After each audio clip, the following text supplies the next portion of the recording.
Purnamadaḥ Purnamidam Purnāt Purnamudachyate Purnasya Purnamadaya Purnamevavashishyate.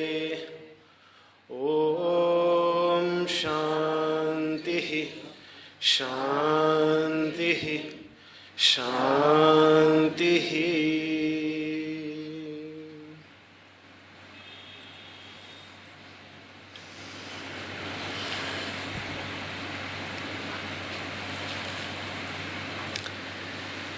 As part of the Svadhyaya, the self-study, the study of the self that we are doing here in this center this year, is the study of Shvetashvatara-Upanishad, the 11th Upanishad. The reason this was chosen was, as I explained in my previous sessions, that amongst all the extant available texts, collection of teachings, this is the most ancient one, which clearly mentions the practice of asana, which clearly mentions pranayama, which clearly defines a space, a place which is conducive to the practice of yoga.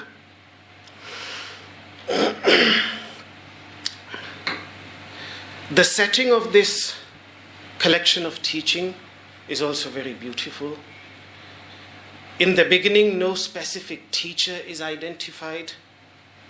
We just see a group of wise people coming together, asking questions to each other, trying to find an answer.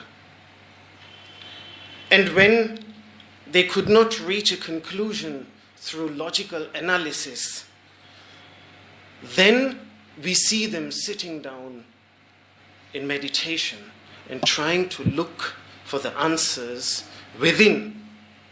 And that is when someone who had practiced yoga, this Śvetāśvatara, who had a practical experience, a direct experience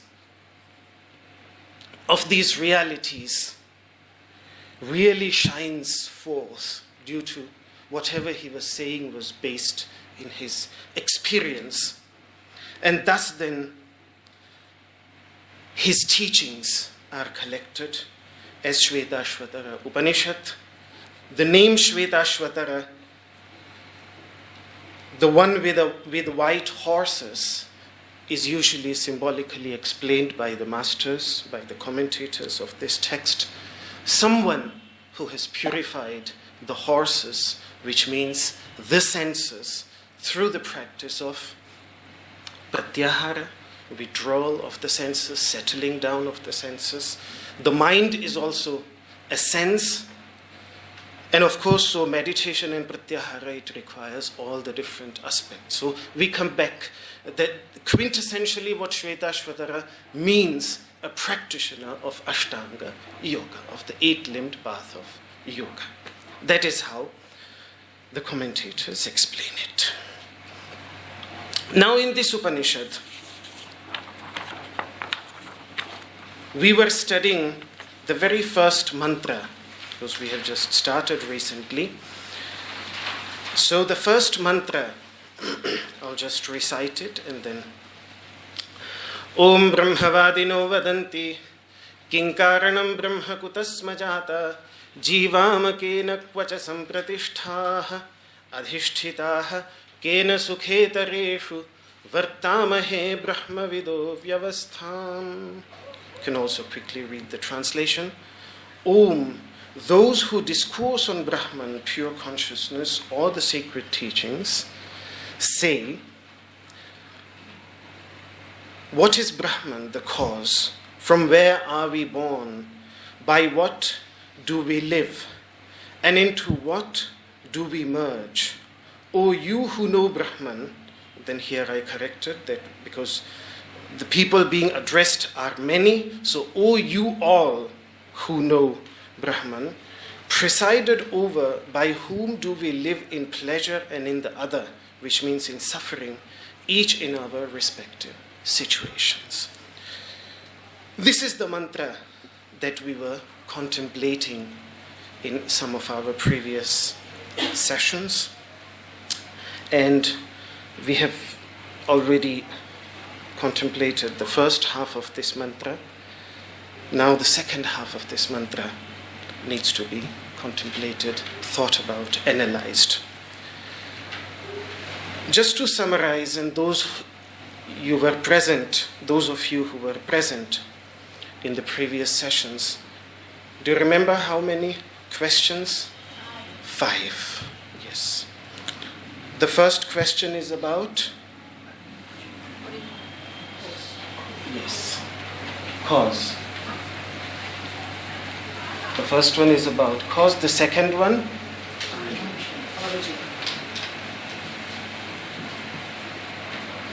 The third one?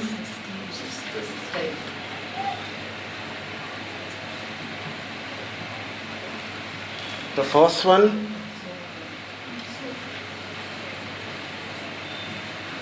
Absorption.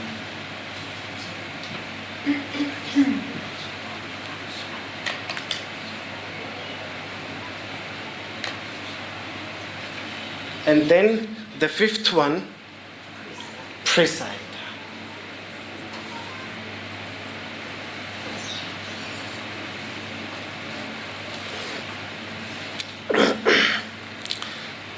The first half of this mantra contains the first 4 questions, and the second half of this mantra contains the last question. This question is clearly about Brahman, pure consciousness, pure light. These 3 middle questions are basically about the works of Mother Nature, creation, sustenance, and absorption, destruction. So here, these 3 activities won't be possible without Māyā, as we saw in our previous discussions. That's why we talked about Māyā, Shakti, Prakriti, as this text identifies that universal energy as Māyā, that which creates measurement. It is very interesting because Ma means measurement. Brahman is immeasurable, but Māyā creates those divisions which then can be measured. Ultimately, it comes to the idea of finitude. Is that the correct word? Finitude. Finite, about the finite. In the infinite, the finite arises. So that's the work of Māyā, measurement, that entity which creates measurement. And measure is something, you can measure something which is limited. Prakriti means the ultimate cause. Shakti means potential. Just different words have been used here for the same. I explained last time how they are used in different contexts, but they refer to the same entity. So these three are about that. And the last one is about a ruler, something that presides, something that organizes the laws of this universe. One can really say that what we popularly in religions understand by the word God. That is what this last question is about. But to show how, see, the idea of God in the Indian traditions historically was not, strange enough, not a widely accepted idea. It was a highly debated idea. If you look at the ancient traditional philosophical landscape of India, you have the three great traditions. One is the Vedic tradition, one is the Buddhist tradition, and one is the Jaina tradition. Now, out of these three, let's leave aside the Vedic tradition, which is today known as Hinduism. Buddhism, the idea of God, is mostly rejected. Mostly rejected. Jainism, the idea of God, is mostly rejected. Now come back to the Vedic traditions, known as Hinduism. Up to the 8th century, when Vedanta came to the forefront and really became the very influential teaching in India, before that there were 6 Vedic philosophical systems. 3 of them were, you can either categorize them as atheistic or agnostic, but did not have the idea of God in them or was seen as unnecessary. And only 3 of these 6 philosophical systems actually had the idea of God in them. So if you look at the greater picture, in fact, out of all these major, if you treat Jainism as one philosophical system, in fact, the traditional way was to look at 12 philosophical systems of India. Broadly speaking, there were 12 philosophical schools, and out of these 12, only 3 are theistic, and the rest are agnostic, the rest are atheistic.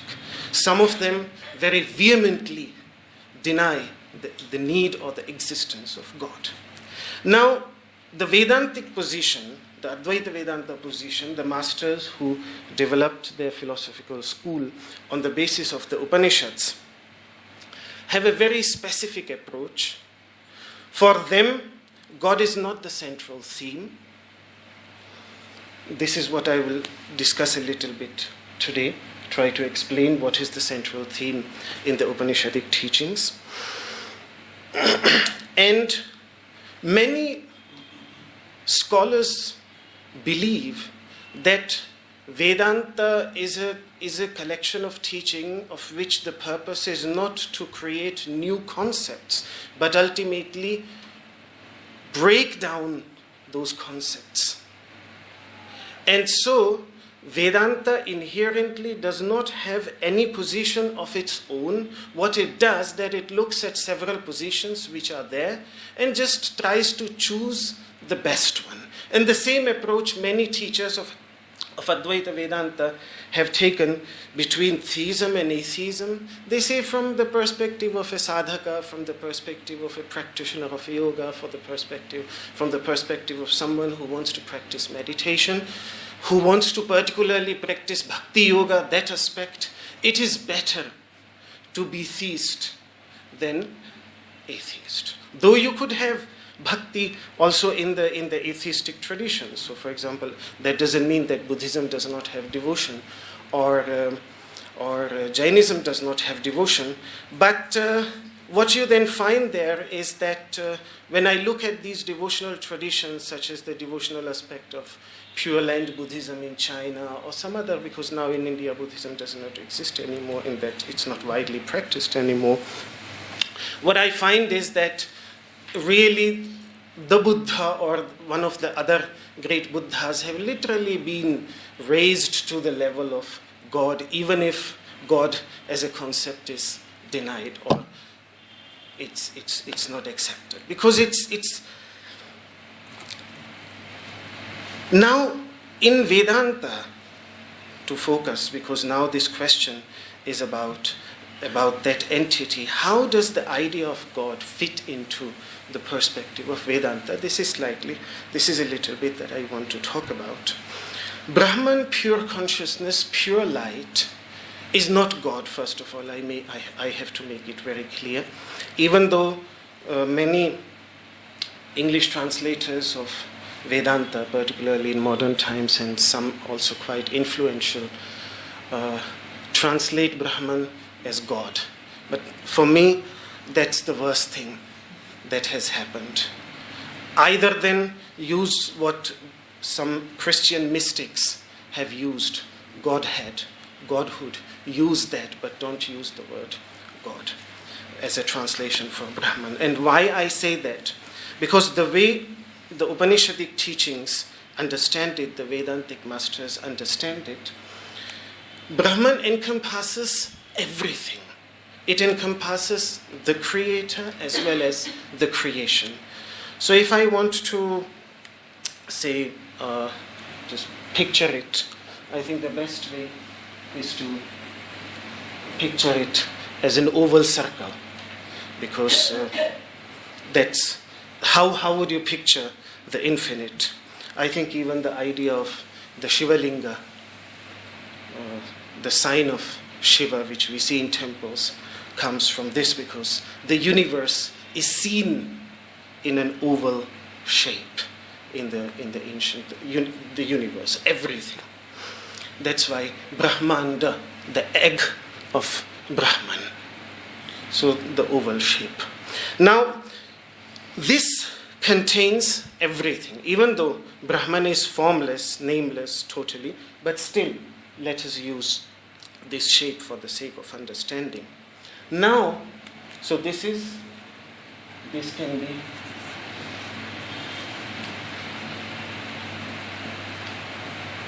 this is Brahman, the object of first question. What is Brahman? They want to understand. What is this Brahman? What is that which is everything? Then comes into the picture this potential, this energy, which gives rise, sustains, and destroys. Shakti. Now, what the masters say is that this potential, as I explained also in my previous sessions, it's inseparable from Brahman, but it is only clearly visible in some regions, while there are other regions in which it does not give rise to anything. So now within everything you have maybe a region where this energy is present and it gives rise. The example that the masters give is that the earth is everywhere, but not every piece of earth is capable of giving rise to an earthen pot. If you want to see, everything is earth, all around us is earth. But you can't just pick out clay from anywhere, say next from the Ganga, let me bring some sand and let me try to convert it into an earthen pot, into an earthen jar. It has to be a very specific, in fact, clay, it has to be thick, it has to be sticky. A very specific type of clay has to be found, which then can be transformed into. So even though this potential is present everywhere, it's inseparably present everywhere, it's not everywhere capable of giving rise to existing entities. It's only in certain regions. And that's why we see that there are very small little regions in this infinite universe where creation actually is possible. In other regions, they are just completely empty spaces. And this is how the Vedantic masters try to explain it. There are vast expanses of total empty spaces. The Vedantic view of the world is very grand.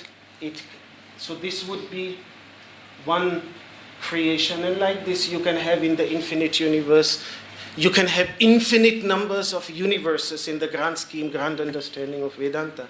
You can have infinite numbers of universes being produced, every moment being sustained and being destroyed. This is how vast. So because it's infinite, in infinite everything is possible. Now, this region in which creation is actually possible, that is where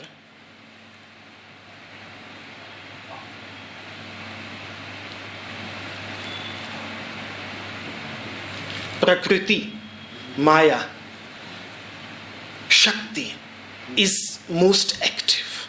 Again, she is everywhere, but that is just faith, because the masters say that you can only know the presence or absence of a potential when you see its effect. If in this region there is no effect, then there is no way for us to say whether Māyā, Prakriti, Shakti is present here or not. It is just a faith that it is present everywhere. It's just a faith that it must be present everywhere. But the effect is only visible in this space. And only then we can be 100% sure that Prakriti, energy, Māyā, Shakti must be there. This is how they put it. Okay. Now, consciousness is everywhere. In this region, creation is happening. In this region, in their understanding, in the understanding of the Vedantic masters, there are two types of consciousness at work. One is the consciousness which, with the help of Prakriti, actually gives rise to everything that is created within this space. That consciousness is referred to as Īśvara. Īśvara.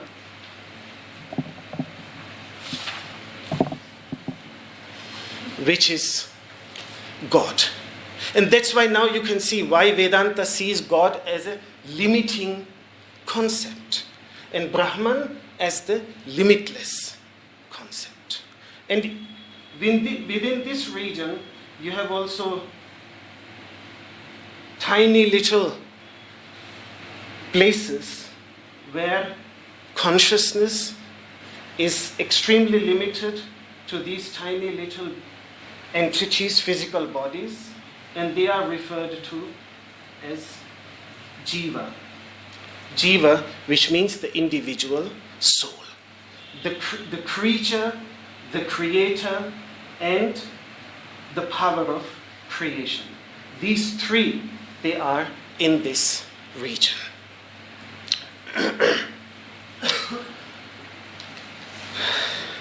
I know this is a little bit complex, but this will really help you to understand whether we want to believe in God or not. That's a different story. But at least it will help us understand what we are talking about, what we are discussing. Now, to make this even a little bit more complex, nature consists of three aspects.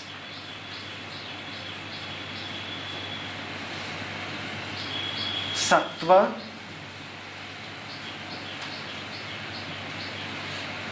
Rajas,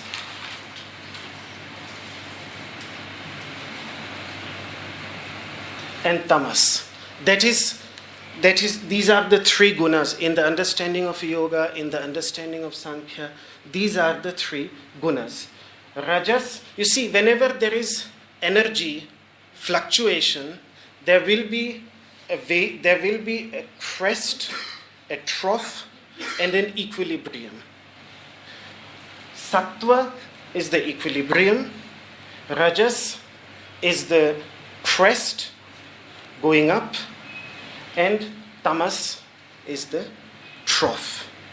So if you have those energy, if you look at energy as a wave, as a spanda, as we call it in Sanskrit, spanda, which means movement. So if you see it as a movement, and it is out of that movement that limitation arises. Movement lies at the very foundation of this limitation, this duality, which is being created in this part of the universe.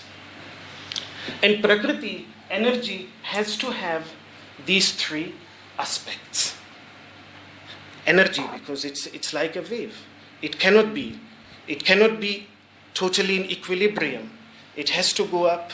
When it will go up, inevitably it will also go down. And then as it goes up and down, there will also be a mean line in between. So these three, they are the inevitable aspects of energy, of Shakti. Now, if the Sattva aspect of Prakriti in Īśvara, because remember, they are inseparable. Even within here, Īśvara and Prakriti, just for the sake of our understanding, we are creating divisions. But ultimately, from the very beginning, last time also I explained that they are inseparable entities. Totally consciousness and energy, they are inseparable entities. Just for the sake of our discussion, we are using these two words. But now, since Prakriti has these three aspects, and one of them at a given time dominates, if Sattva dominates, then Īśvara becomes the sustainer. It just sustains. When Rajas dominates, the crest dominates, then Īśvara becomes the creator. And when Tamas dominates, the trough dominates, then Īśvara becomes the destroyer. And that's why Īśvara is seen as all the three. The creator, depending if Rajas dominates, it's the creator. If Sattva dominates, it simply sustains. If you want to create something, tremendous effort is required. If you want to sustain something, you have to be totally in Sattva, balanced, not allowing it to get destroyed, neither pushing too much. You just have to maintain it. That is maintenance.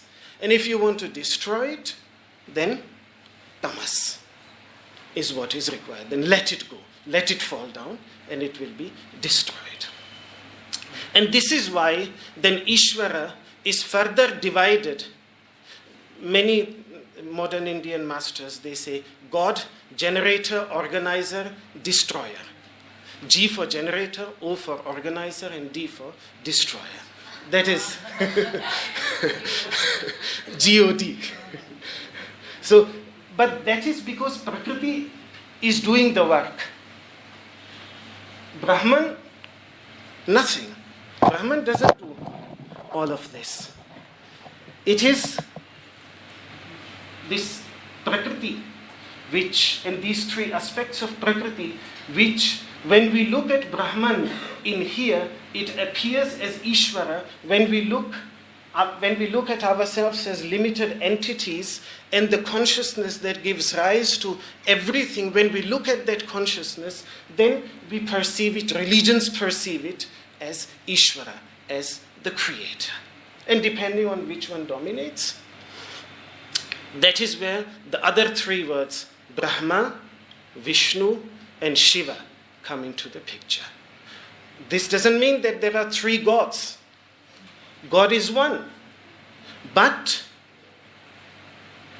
the creator aspect, when Rajas dominates, then it is referred to as just words. These are just words being used for very specific concepts. So then it is referred to as Brahma,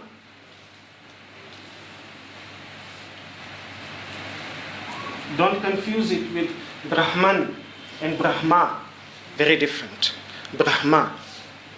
And if Sattva dominates, then comes the sustainer, which is Vishnu. And when Tamas dominates, then comes Shiva or Rudra, the destroyer.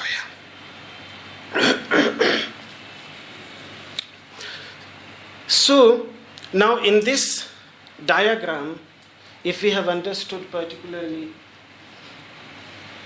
Īśvara, God, Brahman, pure light, which is all-encompassing, everything is within it. And yet, it's not the same as all of these, as you can see very clearly. So Īśvara, God, would be that aspect of Brahman which has become capable of creation, sustenance, and destruction on a grand scale due to the presence of Prakriti, that energy. It is the aspect of Brahman which is the creator of the other, the outer duality, the physical duality, the many that we see in the world out there. This is how Vedanta explains it. And then here also, this too is within the realm of Prakriti. This too is within the realm of Māyā. However, what the work of Māyā here is to veil the true nature. This is now about ourselves, we as jiva, these limited embodied entities. The work of Prakriti here is to make us forget our true nature and become creators, sustainers, and destroyers of our own psychological inner world. And that is why Vedanta speaks about two dualities. One duality is the external duality, and one duality is the internal duality, this inner duality. So, for example, if there is the masters, they give this example that there is one gem, say a diamond, was lying on the ground on a road in the forest. One person came there, saw the diamond. Oh my God, I found a diamond. He picks it up and today I have become rich. A person coming just a few steps behind him sees this person picking up the diamond, says, if I would just have walked a little bit faster, I would have been the rich man today. So this one is happy, this one is sad, and then comes a yogi for whom nothing matters. And he just happily passes, keep on going, neither being attached to that diamond nor rejecting it.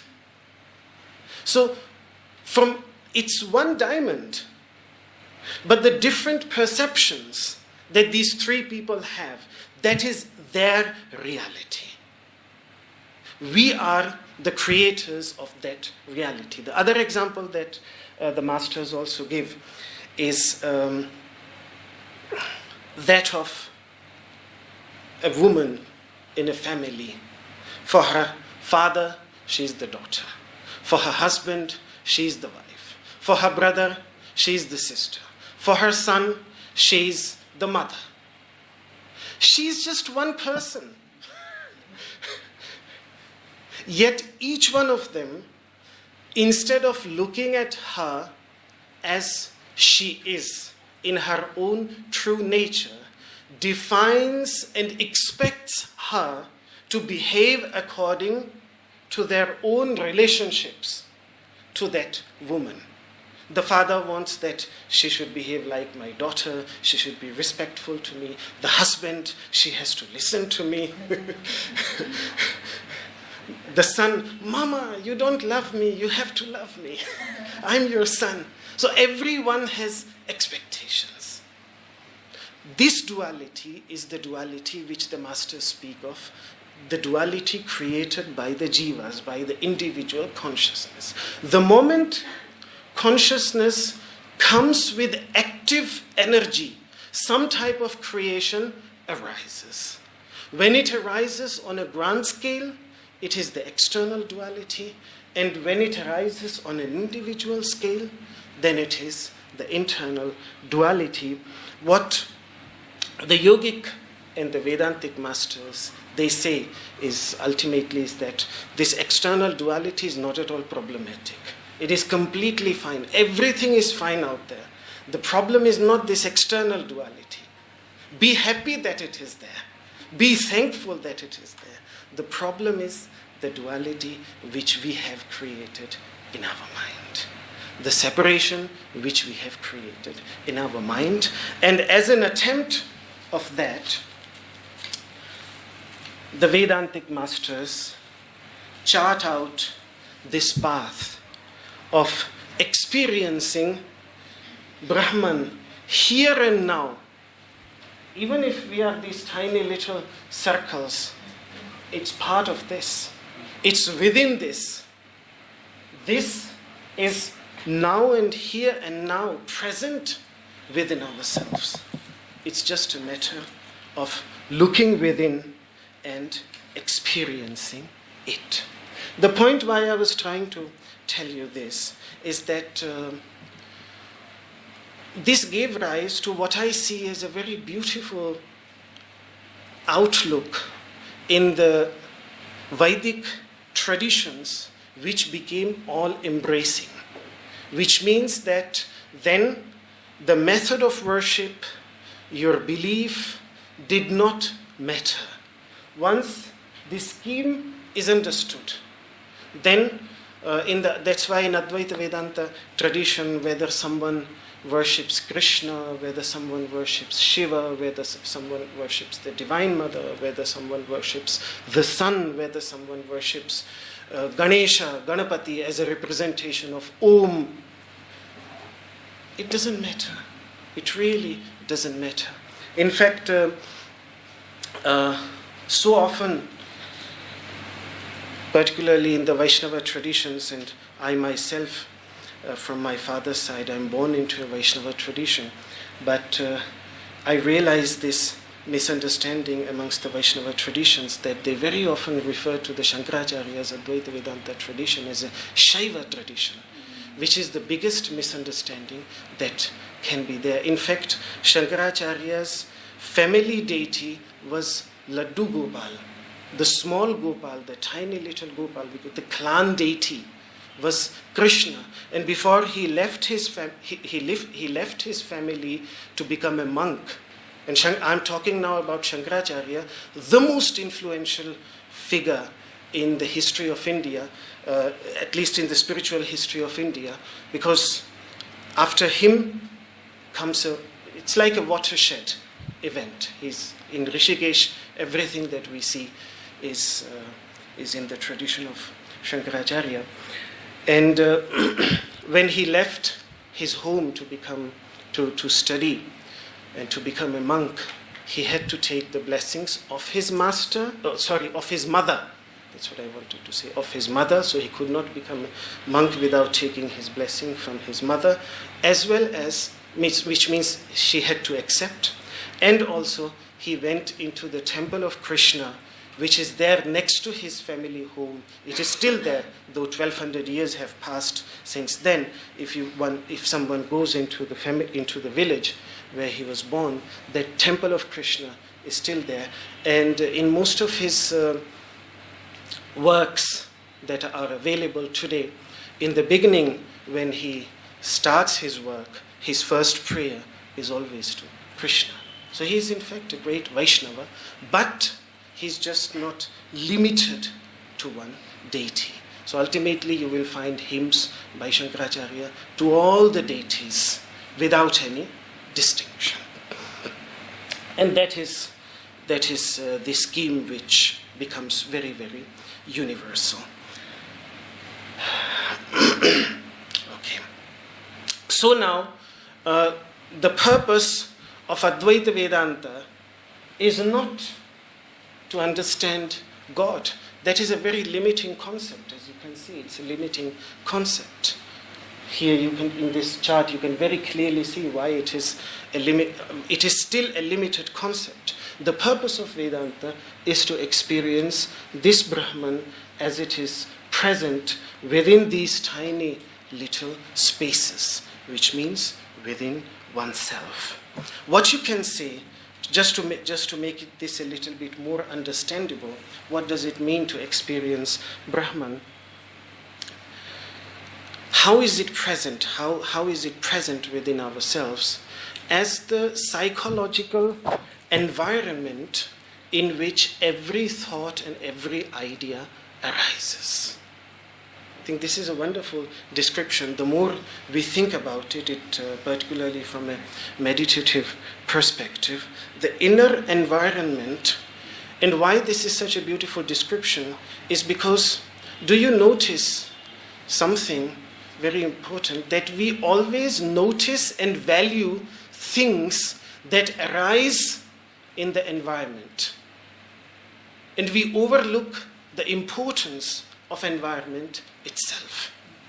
This very easily can be understood by with the problem of, for example, climate crisis. We notice and we value those things which arise within the environment, but the environment, because it is not so easily noticed, it is just there. We value the fishes, we value the crops, but we don't value the entire environment, the circumstances which give rise to these things. Are we taking care of that? We take care of the crops, but do we take care of the environment? If we would be taking care of it, then, and I think the failure of COP25 recently, from what I read, shows that when greed comes into the picture, then we become so blind as humans, we become so blind that it particularly when greed comes into the picture. So the same thing is about this inner environment. We notice our thoughts, we notice our images which arise, but how many of us do notice? The one that notices these images, that is the path of yoga. From the images coming back to the one that is noticing the images. From the seen to the seer. That is Patanjali's path. And then the Upanishadic teachings take it a step further, and they say that the seer is only there as long as there is something to be seen. If there is nothing to be seen, where is the seer? The seer arises with the seen. Notice that. Why don't you notice that in which the seen as well as the seer arises? That is that inner environment of extreme peace. That is what the masters refer to as Brahman, the experience of Brahman within oneself. That is what the previous 10 Upanishads were about. And that's why Prakriti, as I told next time, the 3 words of Prakriti nearly never occur in the 10 Upanishads before this. Even Īśvara as a limiting concept is not meaningful to the 10 Upanishads, because the focus of the 10 Upanishads is on that. All the moment you speak of God, you are the creator God, you are creating a distinction between that which is being created and that which creates. But in Brahman, this distinction does not exist. And that's why, and this is not something unique to Vedanta, this is the same to all the mystical approaches, whether it is in Christianity, it is great mystics such as Meister Eckhart and his precursors, or whether it is the Sufi mystics in Islam, such as the famous Mansur al-Hallaj, who was brutally crucified for saying, Ana al-Haqq, I am the supreme truth. Or whether it is the mystical, meditative traditions within Buddhism, such as Zen Buddhism or Dzogchen, which speaks of that pure light within oneself. It doesn't matter. Different traditions, different wisdom traditions coming from different sides, different approaches, but all of them, they speak about this all-encompassing entity, because what was seen by religion as God seemed limited to them. Allah seemed limited a concept to Mansur al-Hallaj, and that's why he speaks of Haqq. If you look at the teachings of Meister Eckhart, God seems a limiting concept to him, and that's why he speaks of Godhead, Godhood. Okay. So this last question, which, O you who know Brahman, presided over by whom do we live in pleasure and in the other, I in suffering, each in our respective situation, that presider, that entity which presides, that is this sattva aspect, which maintains everything, which organizes everything. So it's about, this question is about this aspect. Okay. Adhiṣṭhitāḥ. Now let us try to understand the line so that next time we can proceed further. O you who know Brahman, O you all. So this shows us very clearly, we forgot to put all in there, but it should be read as O you all who know Brahman.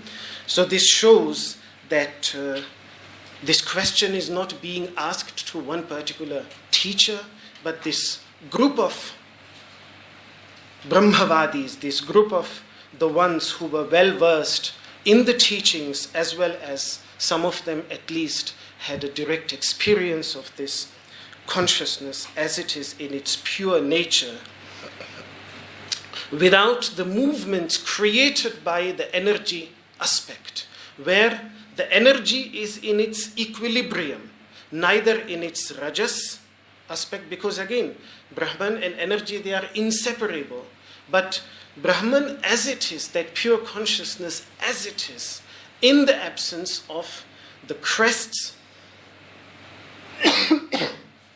and the troughs, where the energy is in equilibrium, where the potential is in total equilibrium. And there is something very beautiful in the philosophy of yoga and Sankhya, that whenever the energy comes into the equilibrium, it stops creating. Creation, these creation, good or bad, both types of creation, because whether good and bad, the moment you have created this duality, you are speaking about creation. The overarching reality is neither good nor bad. It is an overarching reality in which good and bad contain. But for good and bad to arise, you need to have rajas and tamas. These polarities cannot arise without that. And so then, the moment you give rise to good, you cannot just keep on going up. If you have light, you also need darkness. If you have darkness, then you also need light. So the point is that the moment you create one polarity, the other polarity is there. It cannot be avoided. The only way to transcend them is to go beyond. And that's why the masters, they speak of transcending unrighteousness as well as righteousness. Not only the bad, the good is simply used to transcend the bad, and then ultimately a person has to go even beyond the good. So, those who have studied the teachings which talk about this overarching reality, or those who have directly experienced it, they are referred to as Brahma-vādin in this, those who discourse on Brahman, and they are talking to each other. They are addressing each other. They are not addressing any specific person, but they are just a group, and they are asking each other this question, as is very clear. This really became clear to me when I saw this method of addressing in plural. Presided over. Who is the presider? Presided over, by whom do we live in pleasure and in the other? Sukha, the word sukha, sukhetareṣu. Sukha means pleasure, and other, itara, very similar to this English word. Itara and other, very similar. Sanskrit itara and other are very similar. And other, what is the other of suffering? The other of pleasure is suffering. How do we live in our respective situations in pleasure and pain? What is this which creates and then sustains these laws of nature which allow us to have pleasurable experiences, but then also at times force us to have painful experiences? Basically, an implicit argument that is there in this question is that if we would be totally free, if our will would be totally free, we would only choose pleasure for ourselves. We wouldn't choose suffering for ourselves. We just would. But this doesn't work on this level of reality. On this level of reality, rajas has to be followed by tamas. Creation has to be destroyed by a crest. Inevitably will be destroyed unless either you go for the equilibrium, but if you have a crest, then you will also. If you choose the crest, then the trough will be there. If you choose to enjoy the whole night in a party, then the hangover next day will be there. There is no, you cannot just choose the pleasure of a party. The hangover has to be there. So the fact that we experience suffering as well in our life shows that we are not totally free. Brahman is totally free. Brahman is beyond all this. That pure consciousness is beyond all this. But this embodied consciousness is not beyond pleasure and pain. It is deeply embodied in this pleasure and pain. From where does that come? That is the question. So basically this question is about the entity which upholds the law of creation, or the laws of creation, which in the most ancient collection of teachings is referred to as Rita. Rita, the universal laws. And if you can easily relate this to Patanjali's teachings. In the second deepest state of meditation, he says that an intelligence arises which he calls Ritambhara, which is capable of seeing, of understanding these universal laws. So Rita is linguistically related also to the Sanskrit, to the English word right. Right and wrong. Right. That originally the word right in English is related very much to Rita. Rita is if you understand the word Satya which means truth, Rita is the universal truth. Rita is Satya, the word Satya you can also use for speaking the truth. These tiny little truths in our speech, in our thoughts, in our behavior. Satya can be used for both. But Rita is a very specific technical word, which, I don't know whether this is grammatically correct in English, but T with a capital T, in truth. Truth with a capital T. That is what Rita stands for. So Rita, basically, the cosmic laws, it can include the physical laws as well as the spiritual laws, which make if we live in accordance to those laws, if we have properly understood them and we live in accordance to those laws, then already our suffering gets reduced because we understand those laws. So then our suffering, simply by living, instead of constantly clashing against those universal laws out of our greed, out of our ignorance, out of our selfish attachments, out of our ego of omniscience, out of fear, instead of constantly clashing against those laws and thus then falling into suffering again and again, to identify those laws and then to live in accordance to that. And that's why one of the words that the Vedic masters often use is Rita Pa. Pa means palana, to live in accordance. So someone who lives in accordance, someone who lives in accordance to these universal principles, such a person is called Rita Pa, who protects them, who guards them in his or her life. They are referred to as Rita Pa.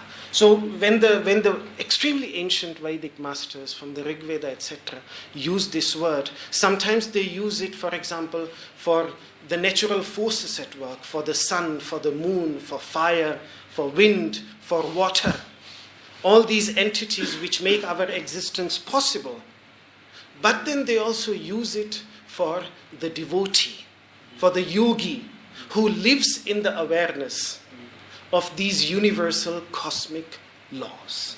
So now the question basically boils down to a simple line: what is that entity which upholds these universal laws? The more we live in accordance to these laws, the more happy we become. And the more we live in against these laws, when we want to destroy these laws, the strength of these laws is such immense that they will, at some point, they will fight back.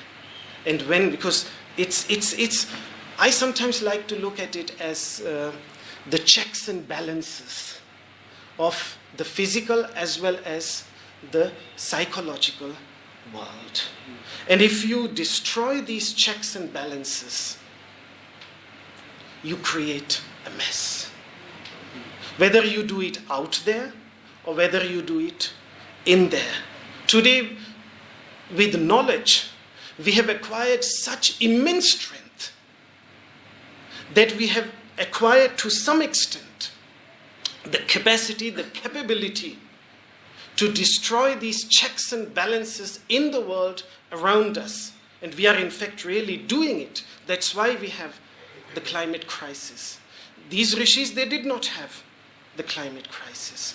But these checks and balances which exist in ourselves, if I may use that word properly, when we mess around with them, we at least create a mess within ourselves. So by upholding the idea, I think for the Vedic masters, Rita is the greatest concept. They strive to understand Rita, this cosmic law, and then strive to become Ritapa, to lead a life in accordance to these cosmic laws, so that we don't become self-destructive. So this question is about that. There is more hidden, few more ideas hidden within this question, but we will discuss it in our next session. Various possibilities then will be provided, and then the teachers will decide that none of these possibilities make sense as a proper answer to these questions, and then they will sit down. Instead of critically analyzing it, they will sit down in meditation and try to experience it within themselves. Try to go to the mother, because it's easy. If you want to know who your father is, ask your mother. So, if you want to know who Īśvara, what Brahman is, then follow Prakriti. Ask her. So that is the approach. That's why many of the traditions, they emphasize more on meditating, contemplating, and worshipping the feminine aspect of the divinity than the male aspect, because they say that, well, to understand the male aspect, you have to understand first the feminine aspect. So, any questions or anything that you would like me to clarify further? Of course, this was what we were taught in months or years. I've tried to, with the help of this diagram, I've tried to compress it into one day's class, just to show a little bit why Īśvara, God, is a limiting concept in the understanding of all the mystic traditions, all the mystical traditions of any religion. And the same thing is Advaita Vedanta.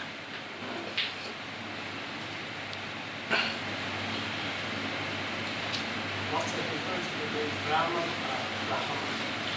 and Brahman? What's the difference between Brahman and Brahman and Brahma? Brahmana. Brahmana. Yes, please explain. We call the Brahman. Who is we? Can you explain? Brahman is you see the temple, right? You see the You go to see temple. Temple is the temple. puja. Yeah, you go to the temple. Brahman. Yes, okay. So his question is that what is the difference between Brahman and Brahmana? Okay. Okay, his question is basically about the deity. Please correct me if I'm wrong. His question is basically about the deity who is worshipped in different temples around India, whether it is the temple in Pushkar, whether it is a famous temple of Brahma, whether it is the Iravan shrine in Thailand, where Brahma is worshipped as one of the main deities in Thailand. So there are many temples of Brahma in different places. That is Brahma. Let me make it very clear. There is no temple of Brahman in any part of the world. Brahman as a concept, because it is so all-encompassing, it's you, it's the worshipper. How can you worship it as distinct from yourself? They say that if you are meditating on it, then you are meditating on something separate from yourself. You can meditate on God as different from yourself because you are not God. You are the created one. But how can you meditate on Brahman, which is your very essence, as an object? Because it is the very subject. So it cannot be meditated upon. It cannot be made an object of worship. And that's why there are no temples of Brahman anywhere. There is a space in South India, I don't remember now the exact place, but it's quite famous. There is a space, and there is no structure there. It's just a tree of banyan tree, quite a big banyan tree, under which there is some empty space, open, open space, which is designated as a temple of Brahman.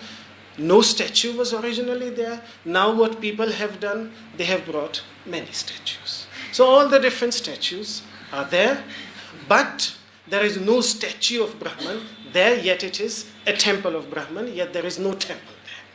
So that's the only space, specific space that I know of, which is dedicated to Brahman. All the temples that we find are dedicated to Brahma, who is pictured as the one with 4 hands, because he holds the 4 Vedas in his 4 hands, and so you see those statues within those different temples.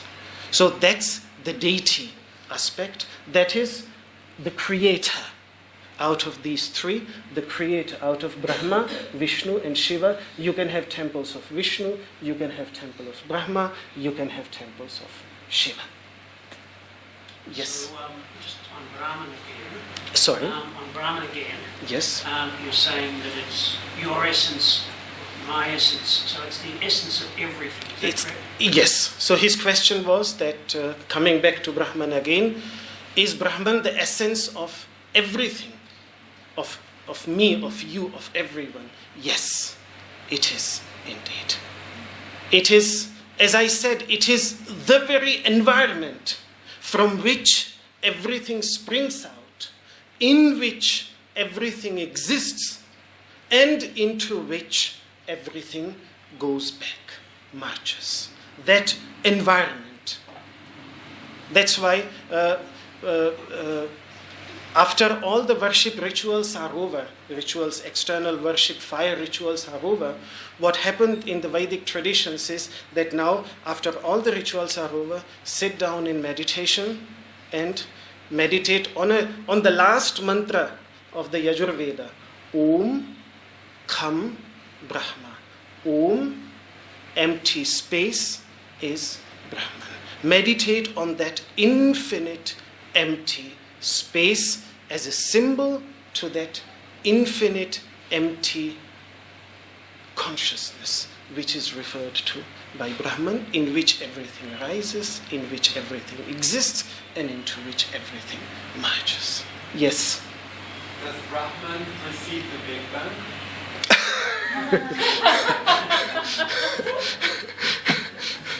This is now, so the question is, does Brahman precede the Big Bang?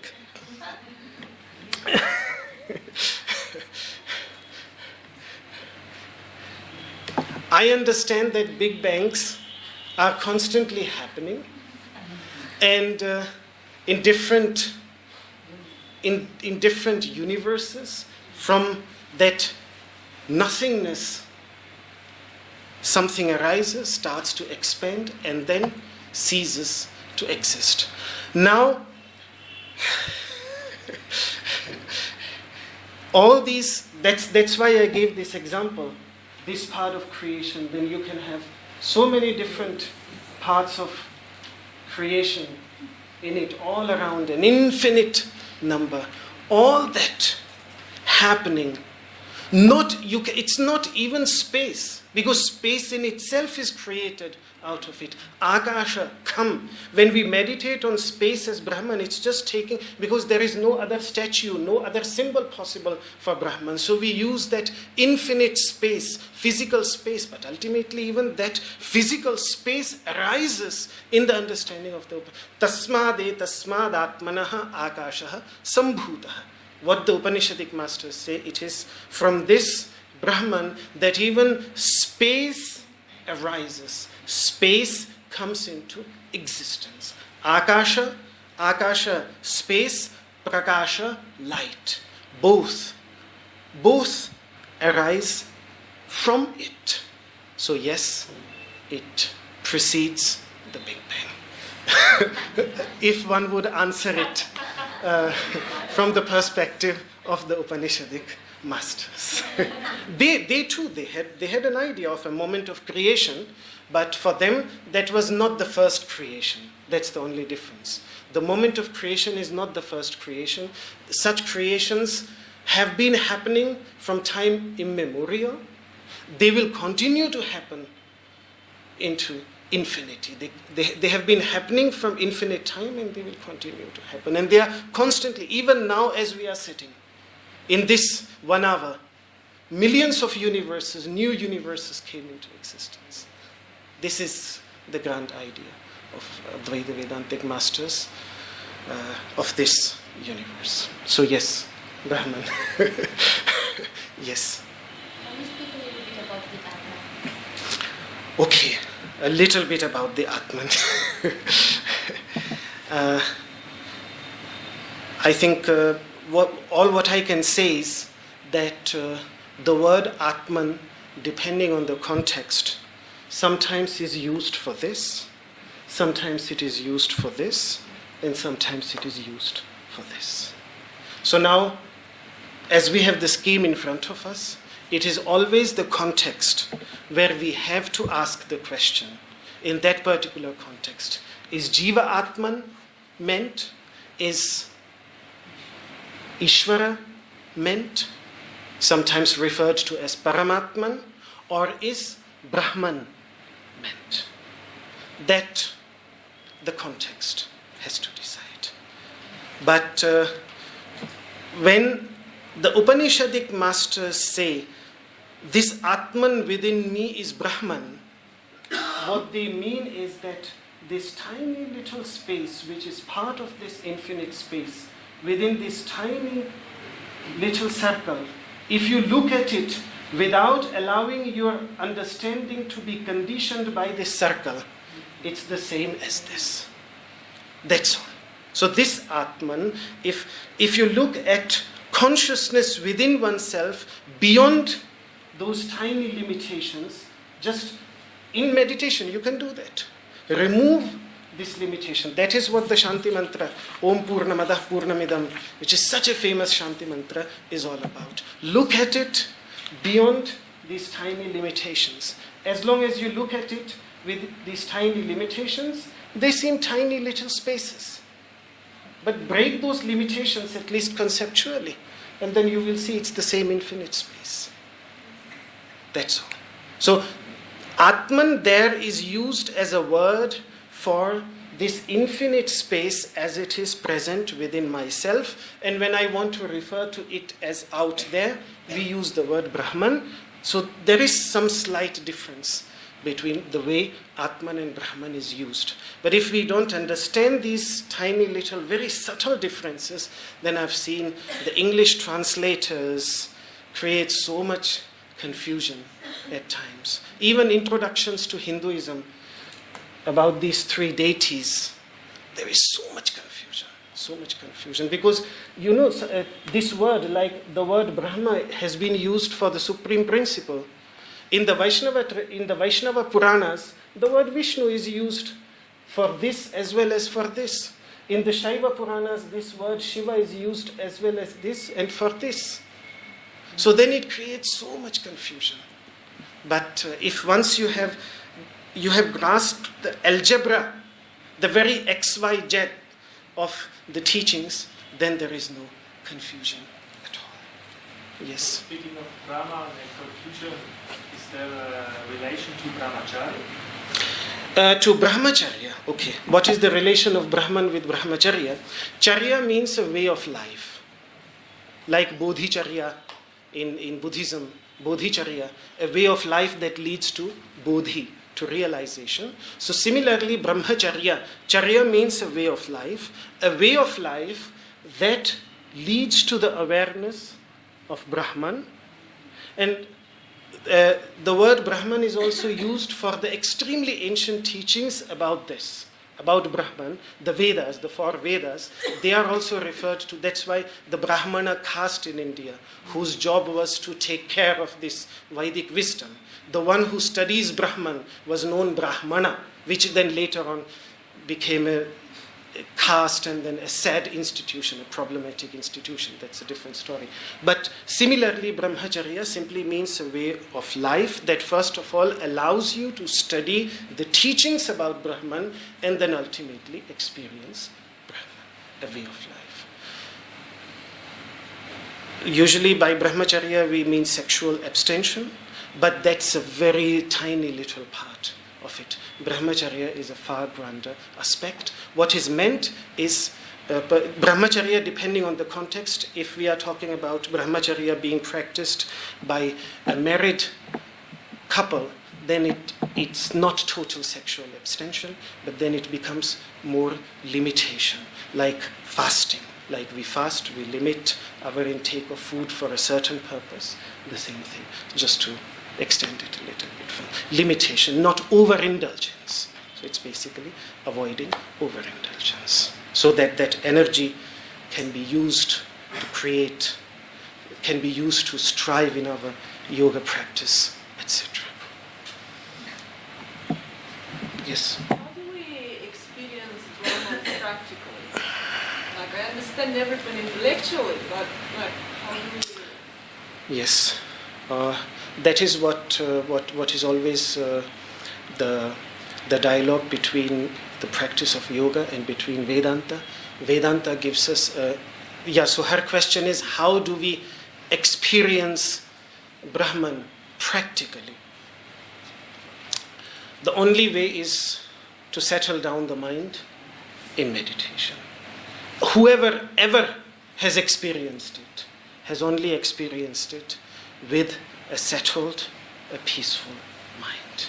Because it is there. It is always there. It's not something that, it's like you're looking for your necklace and you are searching for it everywhere, but it's on your neck.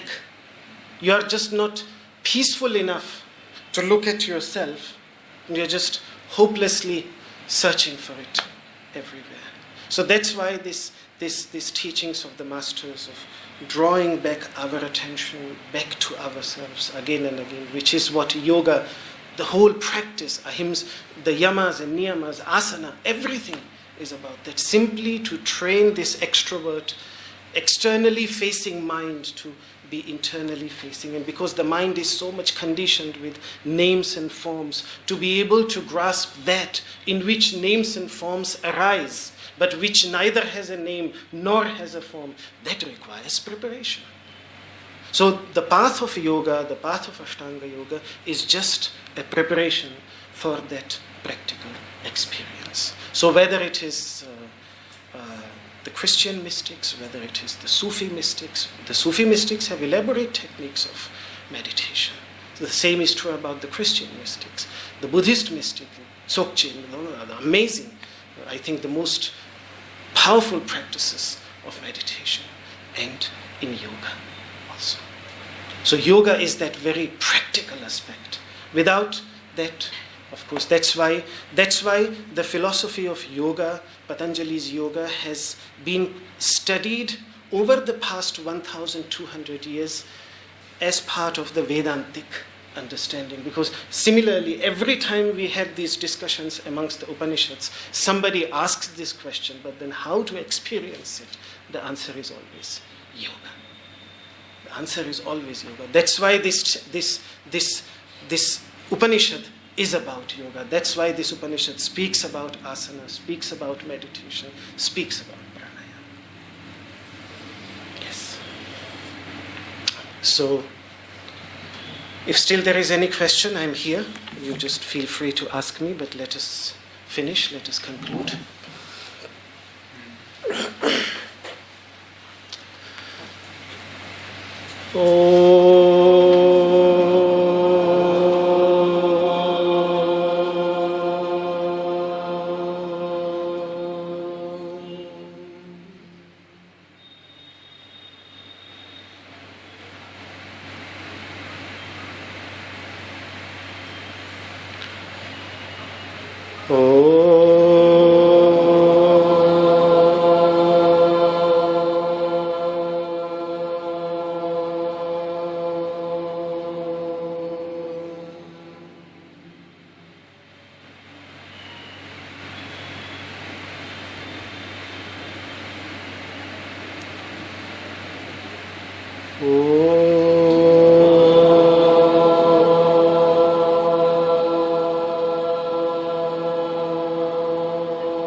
Sarve bhavantu sukhinah, sarve santu niramayah, sarve bhadrani pashyantu, ma kaschid dukkha bhag bhavet.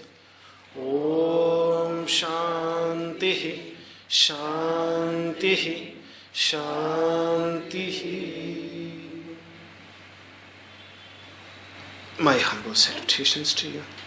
Thank you very much.